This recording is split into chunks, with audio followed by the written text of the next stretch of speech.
It is World Cup time once again, and to preface this video, it is Tuesday the 29th at about 9 p.m. Eastern, and we still don't know exactly what's going on in terms of the preliminary brackets.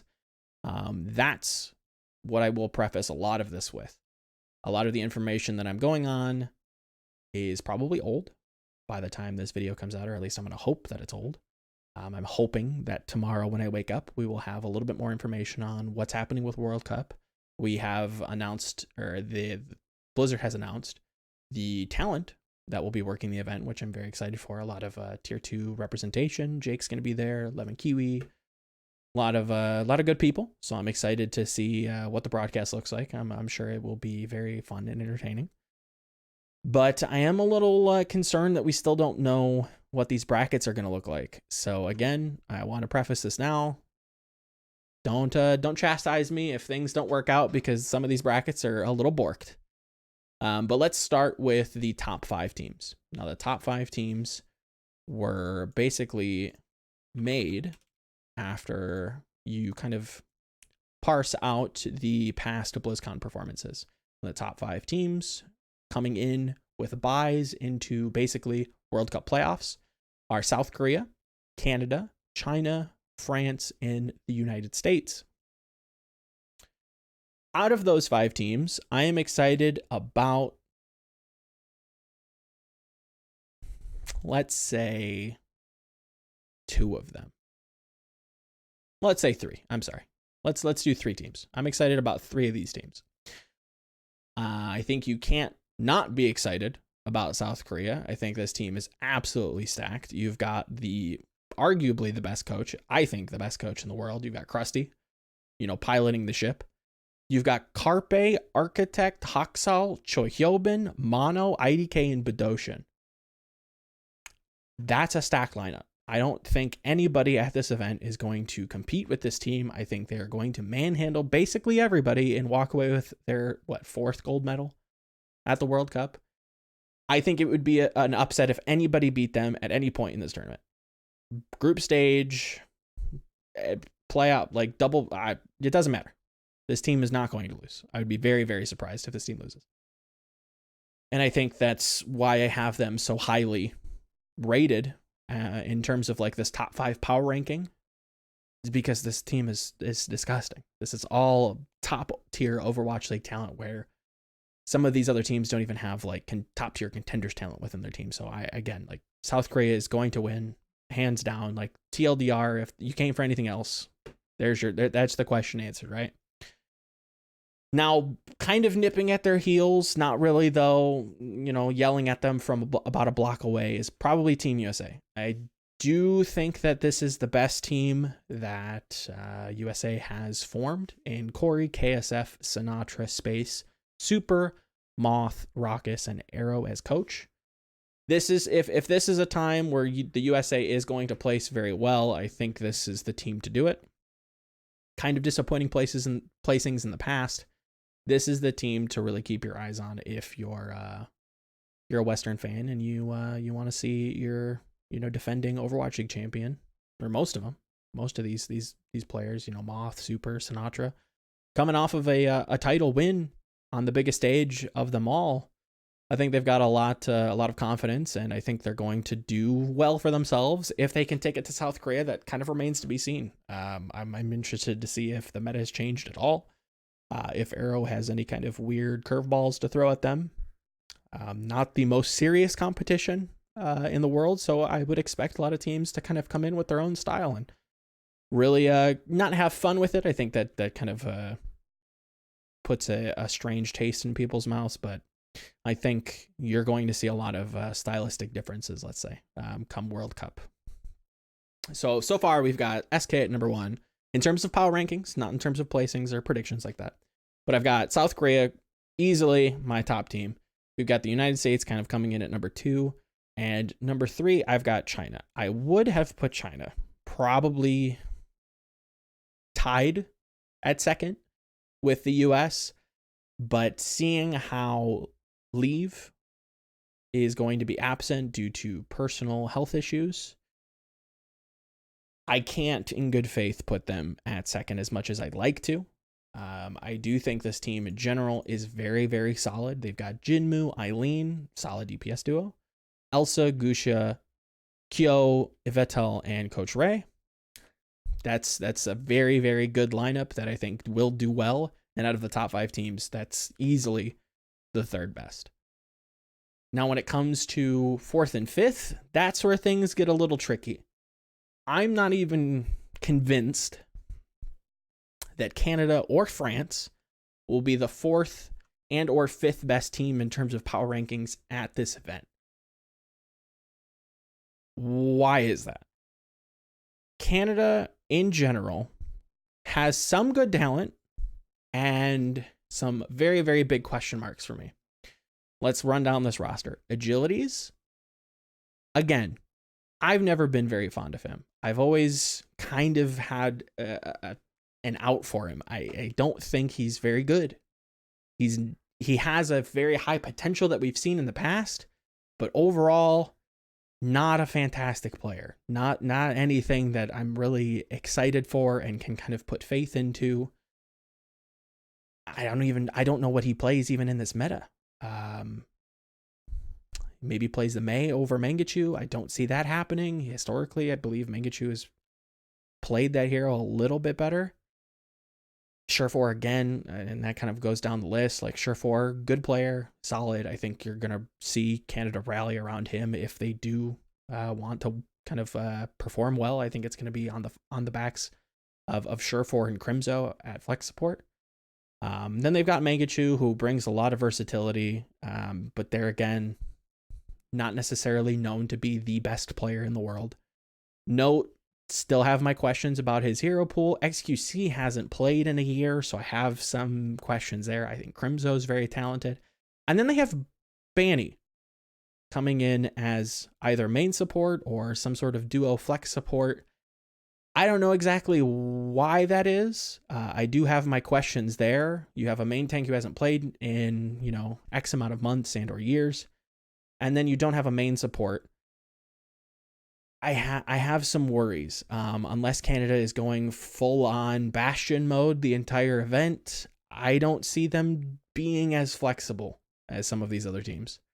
And then France, on the other hand, you've got Soon, Leaf, Hardest, Tech36, Chubbs, FD God, Hip, and Coach Wrath. Not the strongest team I'd like to see from France. I do think France has a lot of talented players, but it seems like some players have taken this year off of World Cup, and I can't blame them.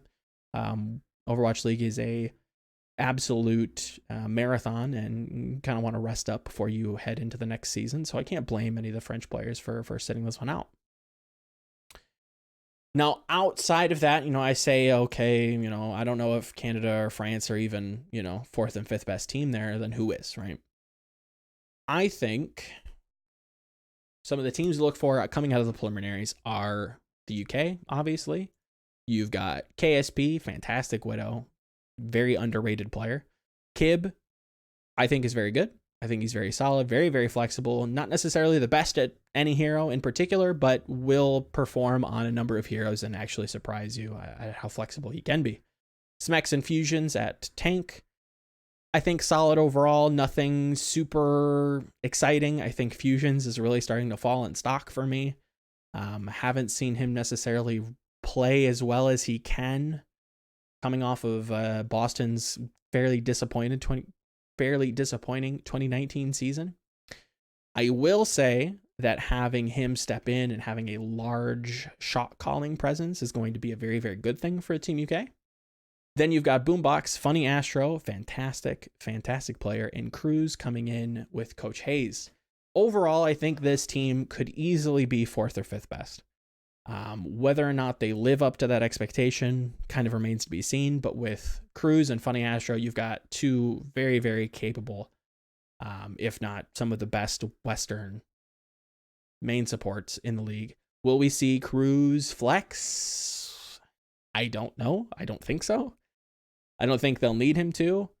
I think in general, this team is situated to do okay in this metagame. I think, again, this metagame is still very teamwork centric, and having a large direction or a large shot caller infusions to guide the direction of the team is going to help them immensely compared to some of these other teams. Australia in general, I won't run through the entire team. I think they'll be fine. I don't see them doing extremely well, but I think they'll probably make it out of preliminaries and do okay for themselves. Sweden, on the other hand, Snillo, Rat, Urki, Elivote, Lolshish, Gustav, EPZZ, and Swoosh. Solid team. I'm very excited to see exactly what Sweden has to offer. I'm excited to see what Elivote and Lolshish have been up to in terms of working on this meta game. I've heard some things about Rat. I'm, fairly optimistic about what he can do, and Urki still is out here without a team. I think if there is a team out there that's going to be scouting, I think they might have to give him a look and see. I wouldn't be surprised to see him maybe on like a Justice or a Boston, somewhere in there. I think that would be, a nice home for him. So maybe we'll be seeing some teams do a little scouting out there. So we'll see. Russia, I don't expect too terribly much from. Finland, they have an interesting roster, but I have my suspicions. They have RCK and Ricky from Clockwork Vendetta at DPS. I think that's not fantastic, but in a meta game that still is very, at least from what we're remembering from Contenders Gauntlet and in the Overwatch League Grand Finals, not super DPS centric, right? You can still play this Bastion composition that's very methodical and still very teamwork tank oriented.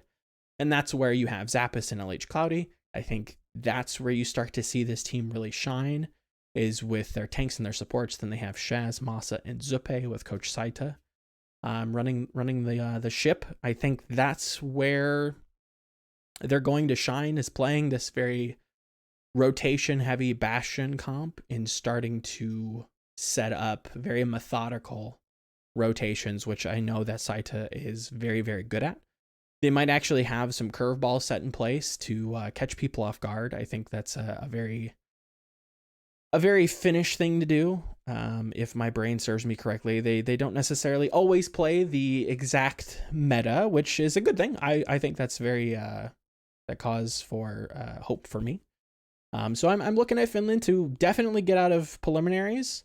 But how far they go is very much up to how the meta game fits Ricky and RCK. Ricky does, have a lot of history on May with Clockwork Vendetta. So again, that leads me towards this Bastion, slow turret, kind of siege tank style of play that I think Finland is really going to lean into. Then we've got Denmark, who looks solid, even though they lost to Iceland.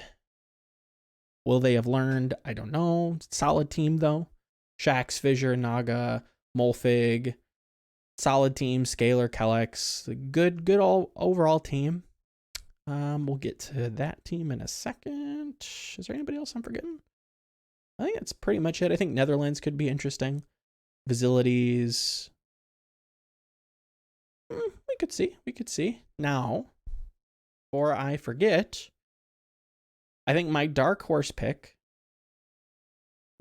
is probably going to be Japan. It's a little weird, but here's where my head's at. I think Tayo, coming into DPS, brings a large veteran presence to kind of calm the nerves of some of the newer World Cup players. I think a lot of these players have played with each other before, which is going to be a undervalued kind of buff for this team. In general, World Cup teams are not built on the backs of established teams. It's very much just who's able to play, who's willing to play. Let's throw together a team and go with it. Japan, on the other hand, has a lot of players that either have played together or are on the same team in this last season of Contenders, where they placed as Greenleaves with a solid placing. I think they made playoffs, didn't go super deep, but solid in Contenders. Tends to be pretty good in World Cup, just due to the fact of how some of these rosters are built kind of loosely, right? They're just kind of an amalgamation of some of these teams just kind of thrown together. And with Japan having some players like 10, who I've heard very, very good things of, I could see them doing pretty well, at least in preliminaries, and maybe taking some games off of teams you wouldn't normally expect in group play. Do I think they'll get out of group play? No. I do think that there'll be somebody to keep your eye on. I think they will cause an upset at least once, and it'll be interesting. I'm interested to see exactly how these brackets play out, where Japan will go if they get out of preliminaries, but that's my dark horse pick. I think South Korea is going to win. This is the best chance for USA to do anything in the World Cup. And I'm very hesitant to talk about Canada or France because I am not very fond of those rosters. I'm very suspect. I'd like to be wrong. I'd love to see France come out and showcase some very, very young European talent, potentially get them signed. I'd love for Canada to come out. I'd love for XUC to come out, stream for a year, come back and still look dominant. That'd be fantastic. But I'm still a little worried. But there again, we'll have to see. We'll have to see. BlizzCon's just right around the corner, and I'll be there. So please, if you see me, come say hi.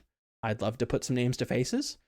And thanks for watching. If you have any comments, concerns, questions, you want to tell me I'm an idiot, let me know. I'd love to chat with you guys down in the comment section, or you can hit me up on Discord. I'm no stranger. I'm sure we share a few different Discord servers. So until next time, thanks for watching, and I'll see you guys in the next video.